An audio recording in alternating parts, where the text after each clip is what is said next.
하나님께서 말씀하신 진리들을 책을 통해 만나보시도록 지난 세기 전 세계 그리스도인들에게 광범위하게 영향을 끼친 저술가이며 성경 연구가이고 사역자였던 워치만니 책을 읽어드립니다. 은혜가 함께 하시길 바랍니다. 그리스도인의 50 필수 과정 제41장 하나님의 징계. 히브리서 12장 4절로 13절.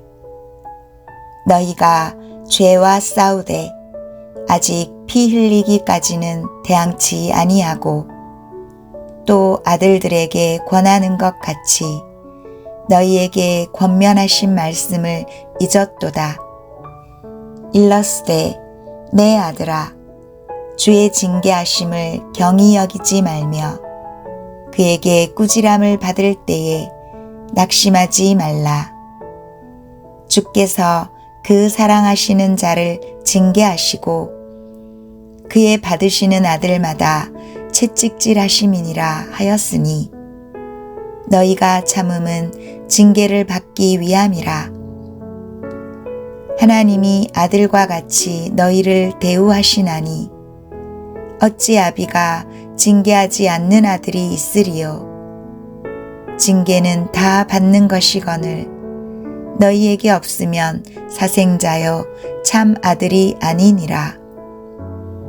또 우리 육체의 아버지가 우리를 징계하여도 공경하였거든 하물며 모든 영의 아버지께 더욱 복종하여 살려 하지 않겠느냐. 저희는 잠시 자기의 뜻대로 우리를 징계하였거니와 오직 하나님은 우리의 유익을 위하여 그의 거룩하심에 참여케 하시느니라. 무릇 징계가 당시에는 즐거워 보이지 않고 슬퍼 보이나 후에 그로 말미암아 연달한 자에게는 의의 평강한 열매를 맺나니 그러므로 피곤한 손과 연약한 무릎을 일으켜 세우고 너희 발을 위하여 곧은 길을 만들어 저는 다리로 하여금 어그러지지 않고 고침을 받게 하라. 징계 아래서 가져야 할 태도. 죄악과 싸우되 피 흘리기까지 대항하지 아니함. 히브리서 12장에서 몇 구절을 보기로 하자. 4절은 너희가 죄와 싸우되 아직 피 흘리기까지는 대항치 아니하고 라고 말한다. 여기서 사도는 히브리의 믿는 이들에게 그들의 죄와 싸우고 많은 고통과 시험을 받으며 각종 어려움과 핍박을 받되 피 흘리기까지 대항하지 않았다고 말한다. 만일 이것을 우리 주님께서 받으신 고통과 비교해 본다면 차이가 매우 크다. 이 절은 주 예수님께서 십자가를 참으사 부끄러움을 개의치 않으셨다고 말한다. 그러므로 믿는 이의 체험은 주님께서 거치신 것과 비교도 안 된다. 주 예수님은 수치를 개의치 않으시고 십자가의 고난을 참으시며 피 흘리기까지 하셨다.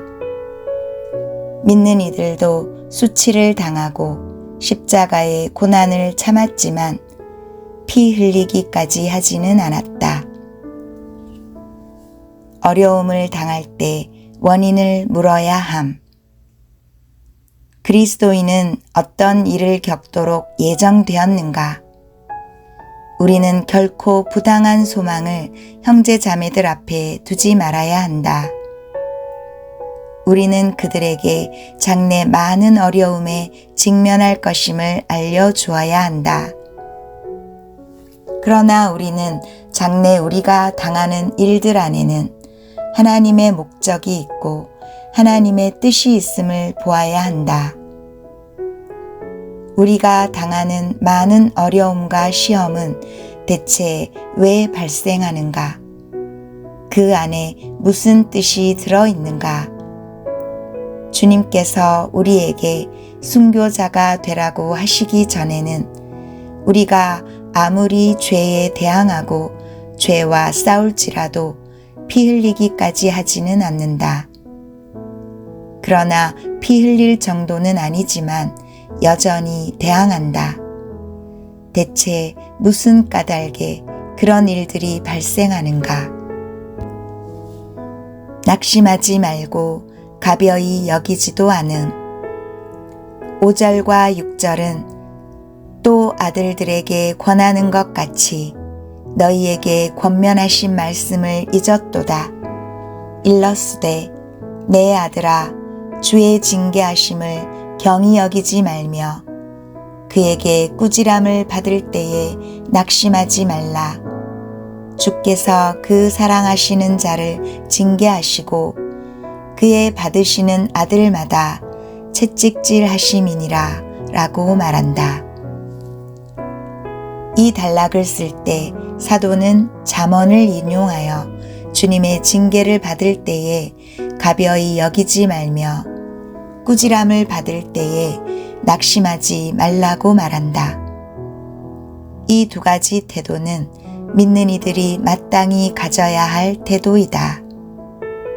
어떤 사람은 고난을 거칠 때나 고통을 당할 때나 하나님의 징계가 있을 때 일반적인 것으로 보고 중요한 것으로 여기지 않으며 하나님의 징계를 스쳐 지나가게 한다. 또 어떤 사람은 주님의 꾸지람을 받거나 주님의 손이 그의 위에 더할 때에 낙심하면서 그리스도인의 환경은 너무 어렵고 그리스도인이 되는 것은 너무 어렵다고 말한다. 그는 그리스도인의 길이 아주 순조롭기를 바라며 정결한 흰 세마포 옷을 입고 진주 문으로 들어서 가벼이 황금길을 걷기를 바란다. 그는 그리스도인에게 많은 어려움이 있다는 것을 생각하지 못한다. 그는 환경 안에서 그리스도인이 되는 일에 준비되지 않았기 때문에 낙심하면서 길을 가기가 어렵다고 말한다. 잠언은 이 두 가지 태도가 모두 틀렸음을 보여준다. 주님의 징계를 중시함. 하나님의 자녀들은 주님의 징계를 가벼이 여기지 말아야 한다. 주님께서 우리를 징계하실 때 우리는 주의를 기울여야 한다. 주님께서 우리에게 허락하신 일이라면 모두 목적과 의미가 있는 것이다. 그분은 이런 조우와 환경을 통하여 우리를 온전케 하기를 원하신다. 그분의 모든 징계는 우리를 온전케 하기 위한 것이요 우리를 더욱 거룩하게 하기 위한 것이다.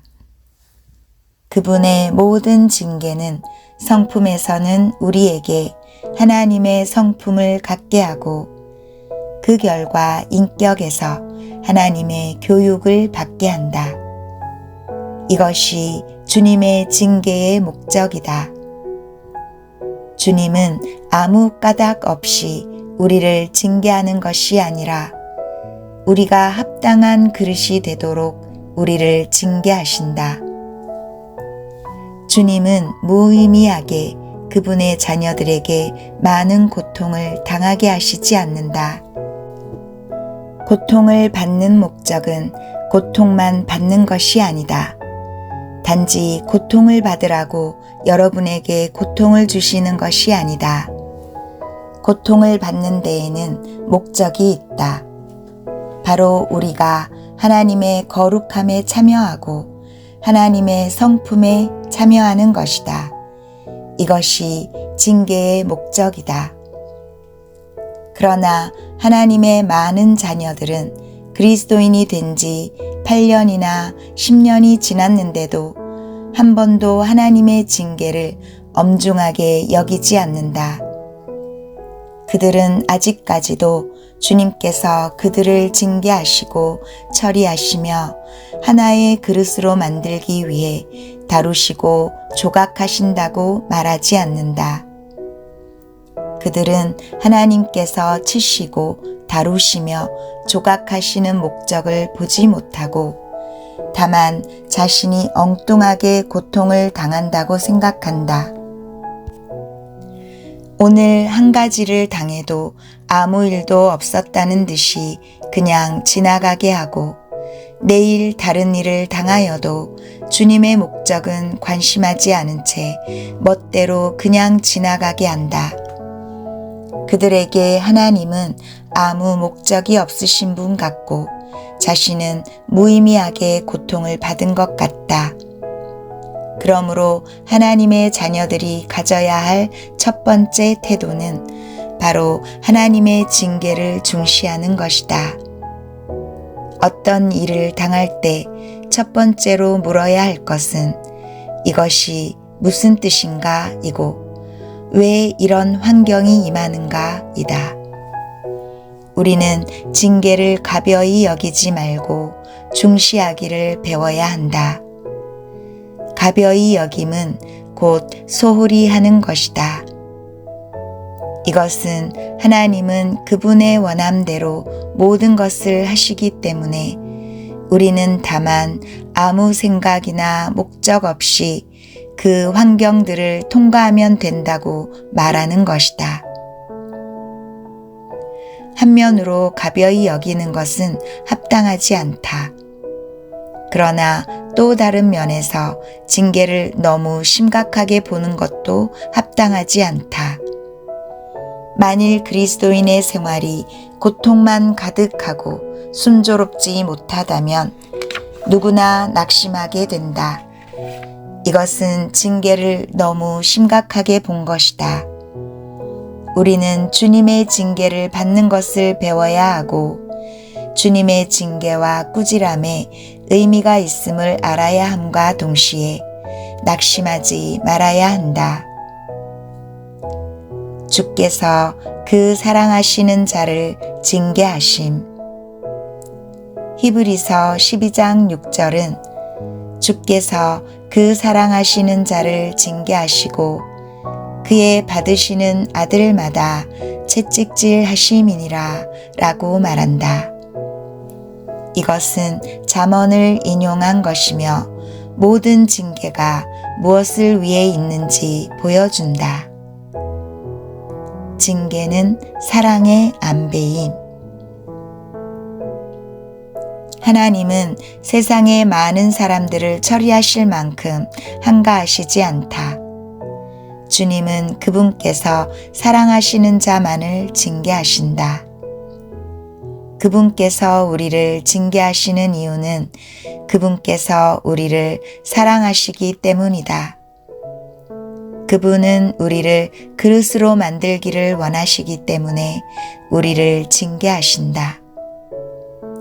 하나님은 세상 사람들을 징계하실 시간은 없으시지만 그분의 자녀들을 사랑하시기 때문에 그들을 징계하신다. 그러므로 징계는 사랑의 안배이다. 사랑이 우리를 위하여 안배한 환경을 가리켜서 우리는 징계라고 한다. 사랑은 우리를 위하여 우리가 당할 환경을 측정하고 우리를 위하여 매일의 환경을 예비한다. 이것을 가리켜 징계라 한다. 징계는 우리에게 최대의 유익을 주기 위한 것이고 하나님께서 우리를 창조하신 최고의 목적으로 우리를 이끌기 위한 것이다. 그의 받으시는 아들마다 채찍질 하심이니라. 징계를 받는 사람마다 하나님께서 그를 받으셨다는 증거가 있는 것이다. 채찍질 당함은 하나님께 버림받았다는 표시가 아니라 하나님께서 기쁘게 받으셨다는 증거이다.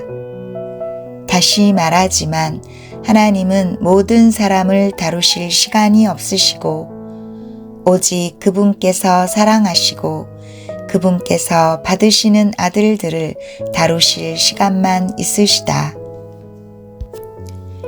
징계는 아버지의 교육임.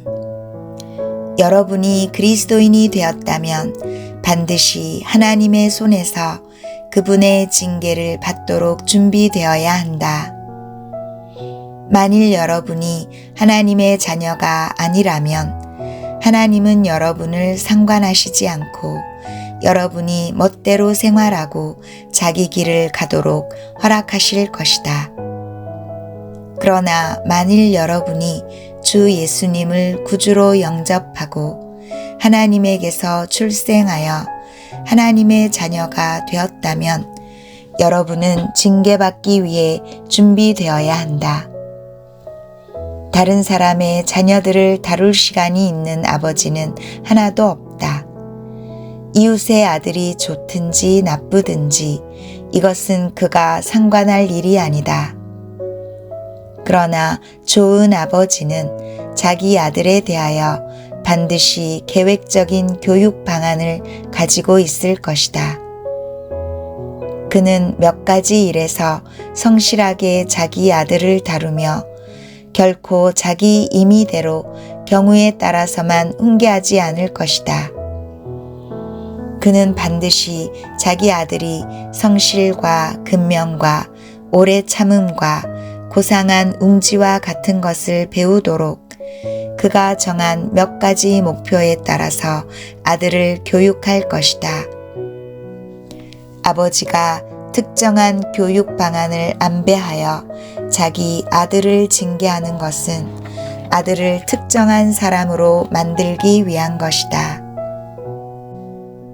이와 마찬가지로 여러분이 구원받은 후부터 하나님은 여러분이 성품에 있어서 그분과 같아지도록 1년의 공과를 안배하시고 배울 것을 배우게 하신다.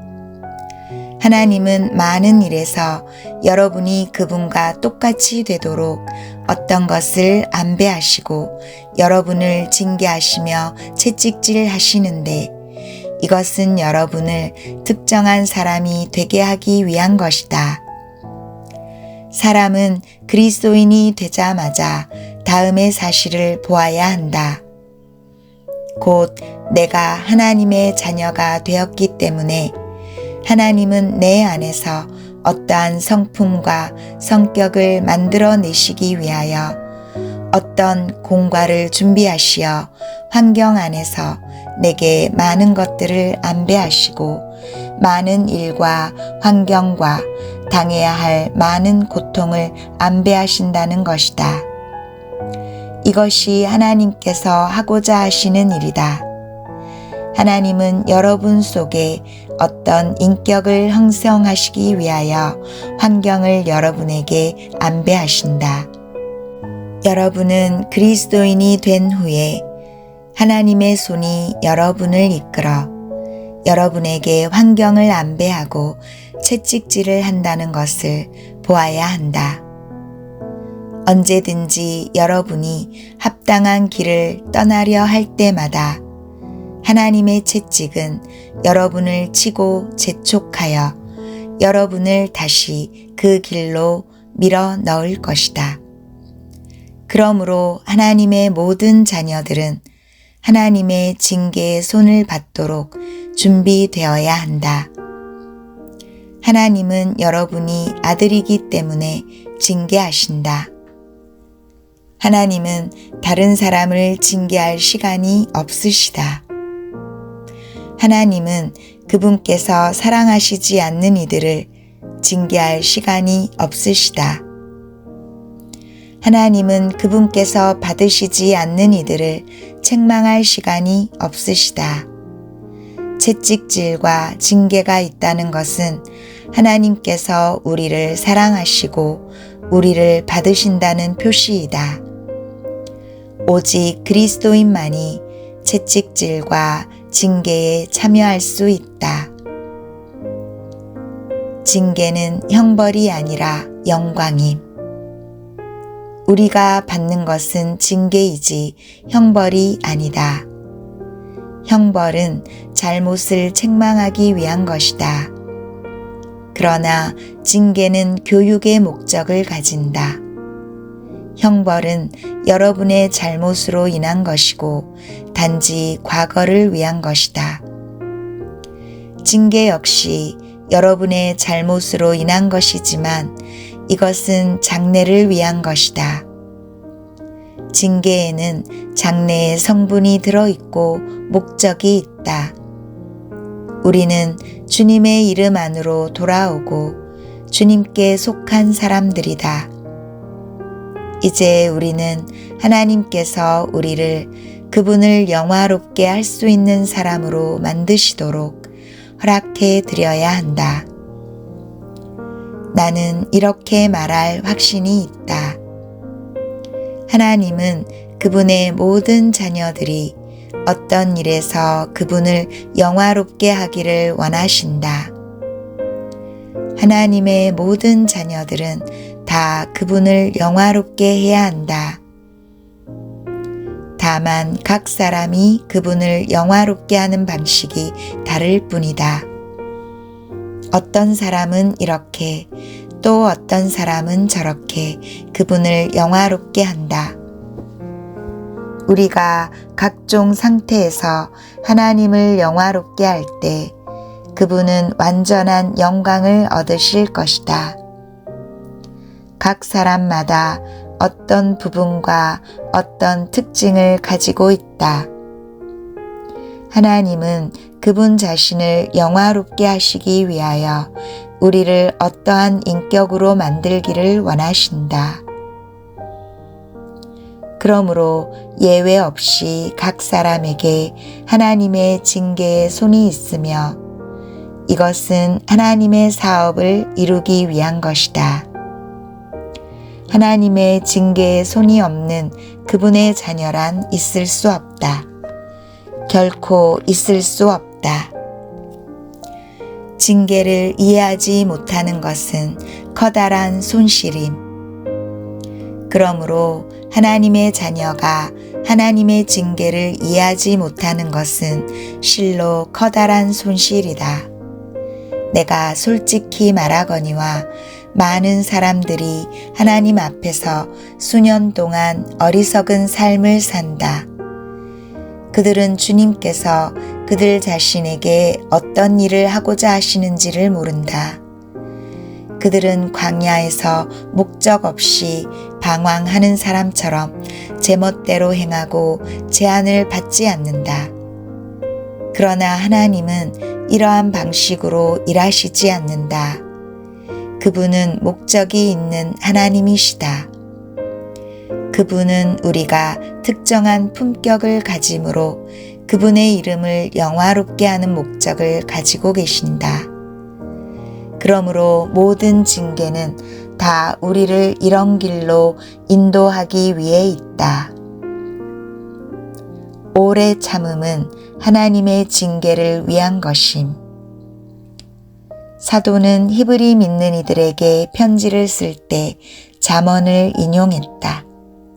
히브리서 12장 7절부터는 5절과 6절 말씀을 해석한다. 그 앞의 말씀들은 잠언을 인용한 것이었고 이제부터는 사도가 잠언에 대한 설명을 시작하는 것이다. 그 해석은 다음과 같다. 너희가 참음은 징계를 받기 위함이라. 이것은 신약의 첫 번째 해석이며 매우 중요한 것이다.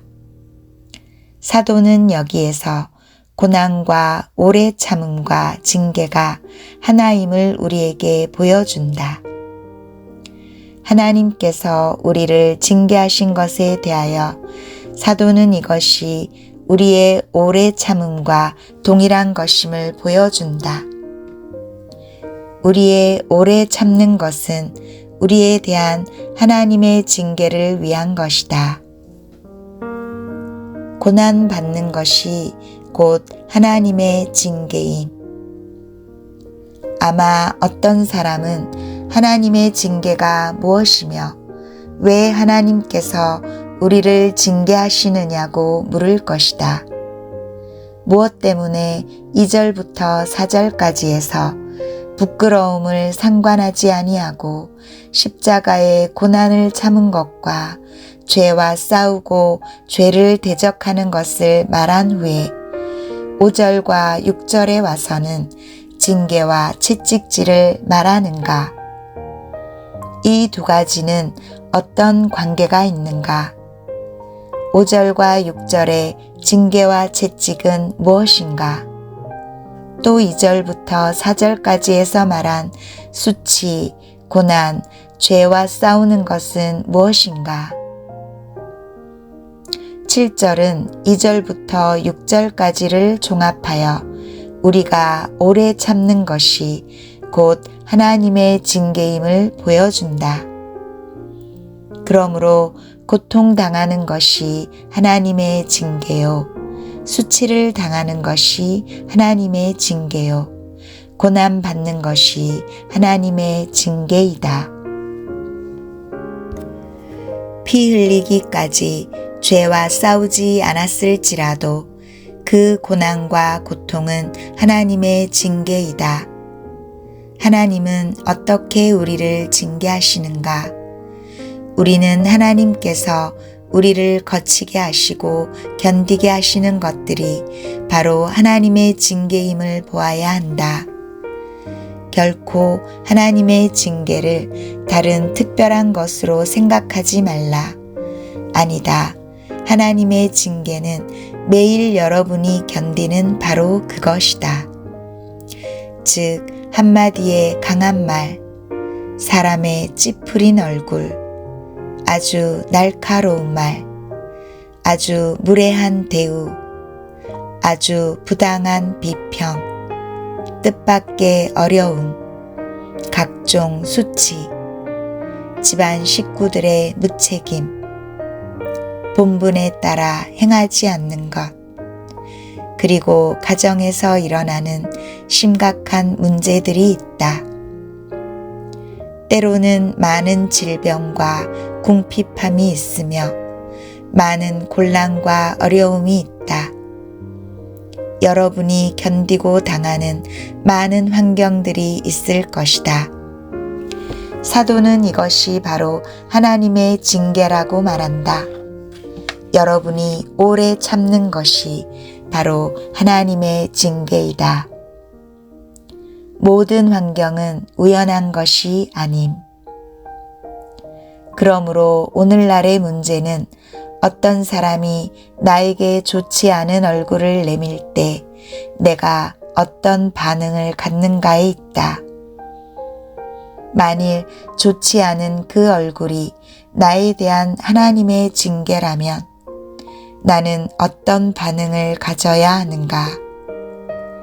만일 기억이 좋지 않은 사람이 어떤 일을 하지 않아서 나의 사업이 실패했다면 나는 어떻게 해야 하는가? 또 만일 그 사람의 기억력이 좋지 않은 것이 하나님의 징계라면 나는 어떻게 해야 하는가? 만일 내가 병을 앓게 된 것이 전염 때문이라면 나는 어떻게 처리해야 하는가? 만일 사정이 좋지 않은 이유가 일이 어긋난 탓이라면 나는 어떻게 말할 것인가? 또 만일 사정이 좋지 않은 것이 하나님의 징계라면 나는 어떻게 말해야 하는가? 형제 자매여, 이 모든 것들에 대한 우리의 반응은 크나큰 차이를 만든다. 환경 안에서 여러 가지 일을 만날 때 만일 여러분이 그것을 조우로만 생각한다면 그에 따른 태도를 취할 것이고 그것이 하나님의 징계임을 보았다면 또 다른 태도를 취할 것이다. 그러므로 사도가 여기서 우리에게 알려준 말씀은 매우 분명하다. 그는 우리가 오래 참는 것이 징계를 위한 것이라고 말한다. 결코 어떤 일들은 견딜 방법이 없다고 말하지 말라. 그 일들은 바로 하나님의 징계이다. 결코 어리석게 이런 것들을 단지 우연이라고 말하지 말라. 그 일들이 하나님께서 여러분을 위하여 매일 안배하신 것들이요.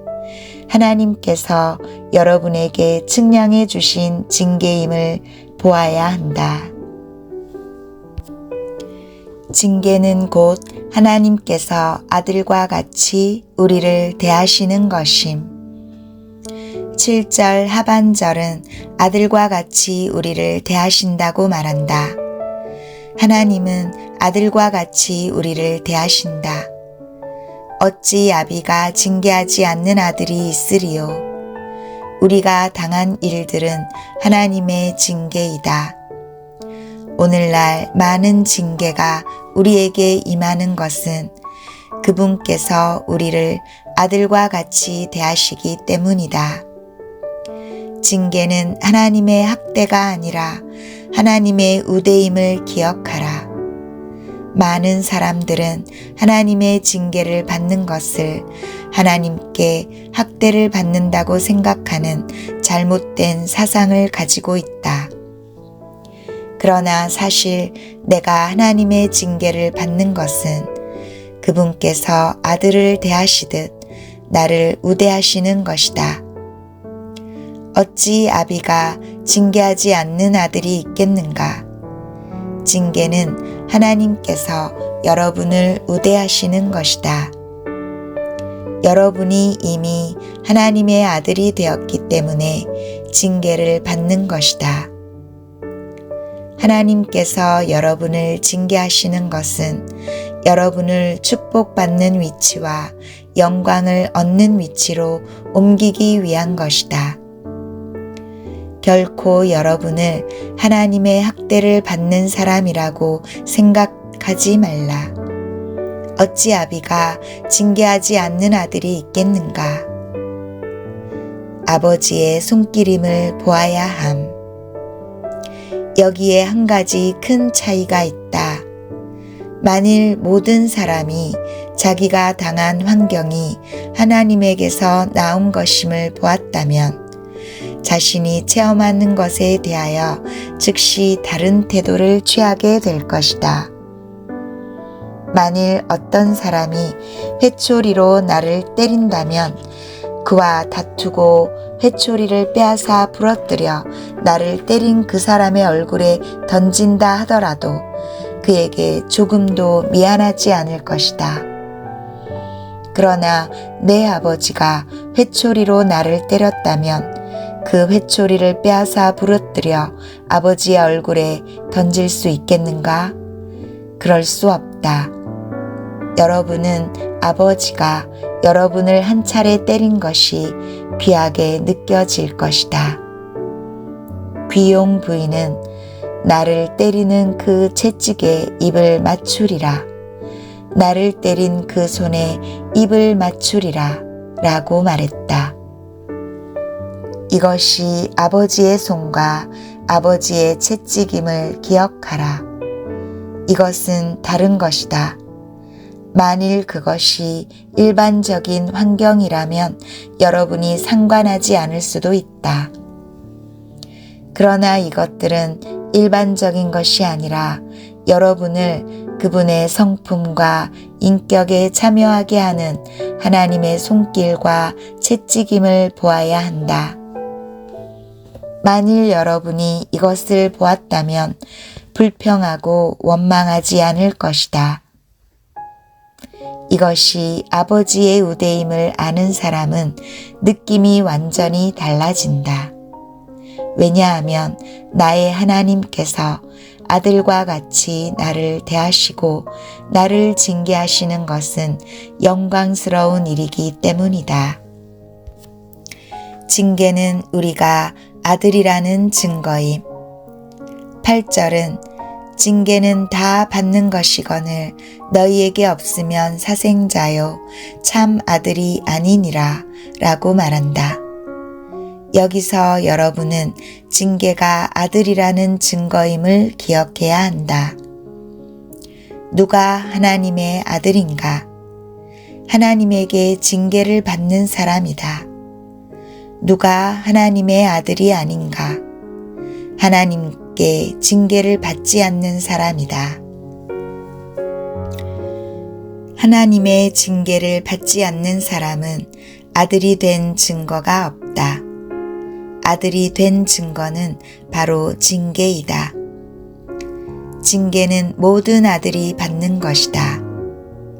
하나님의 자녀 각 사람이 다 징계를 받아야 하기 때문에 여러분도 예외가 될 수 없다. 만일 여러분이 사생자가 아니고 누가 데려오거나 주워온 사람이 아니라 하나님의 아들이라면 반드시 함께 징계를 받게 된다. 여기서 사도의 말은 상당히 엄중하다. 모든 아들들은 다 징계를 받아야 한다. 만일 여러분이 하나님의 아들이라면 결코 다른 대우를 바랄 수 없다. 징계는 모든 아들들이 받는 것이기 때문에 모든 사람에게 동일하다. 바울과 베드로 시대에 살았던 모든 사람에게 이러했고 오늘날 온 세계 각국에 있는 모든 사람들에게도 예외가 없이 똑같다. 여러분은 결코 하나님의 자녀로서 걷지 말아야 할 어떤 길을 바랄 수 없다. 하나님의 자녀들이 징계를 받지 않는 길이란 있을 수 없다. 자신의 생활과 일이 다 순조롭고 하나님의 징계를 받지 않기를 바랄 정도로 어리석은 사람은 자신이 사생자와 밖에서 주워온 자라고 말하는 것이다. 그러므로 우리는 징계가 하나님의 자녀가 되는 표시이자 증거임을 보아야 한다. 이것이 없는 사람은 사생자요, 다른 집 식구들이지 하나님의 집안 식구들이 아니다. 하나님께서 여러분을 징계하시지 않는 데에서 우리는 여러분이 다른 집 식구임을 알 수 있다. 그렇게 깊지는 않지만 상당히 좋은 비유라고 생각되는 예화가 있다. 대여섯 아이들이 함께 재미있게 놀다가 온몸이 흙두성이가 되어버렸다. 그때 한 어머니가 와서 자기의 세 아이의 손바닥을 각각 때리면서 다시는 그렇게 지저분하게 놀지 말라고 했다. 다 때린 후에 한 아이가 왜 저 애들은 안 때려요? 라고 물었다. 그 어머니는 저 애들은 내 아이들이 아니다 라고 답변했다. 보라, 다른 집안의 아이들을 징계하는 부모는 하나도 없다. 하나님께서 우리를 채찍질하시지 않는 것이 문제임을 기억하라. 징계를 받지 않는 사람은 하나님의 아들이 아니라 사생자이다. 여러분이 진실로 주님을 믿었기 때문에 믿은 첫날부터 여러분에게 채찍이 있는 것이다. 여러분이 하나님의 자녀라면 채찍질이 없기를 바랄 수 없다. 여러분이 채찍질을 받지 않고서는 하나님의 아들의 자격을 받을 수 없다. 이 두 가지는 하나인 것이다. 여러분은 하나님의 징계를 받지 않고서 하나님의 아들의 자격을 얻을 수 없다. 결코 그럴 수 없다. 모든 아들들은 다 징계를 받아야 하기 때문에 여러분도 예외가 될 수 없다. 아멘. 다음 편에서 계속 읽어 드리겠습니다.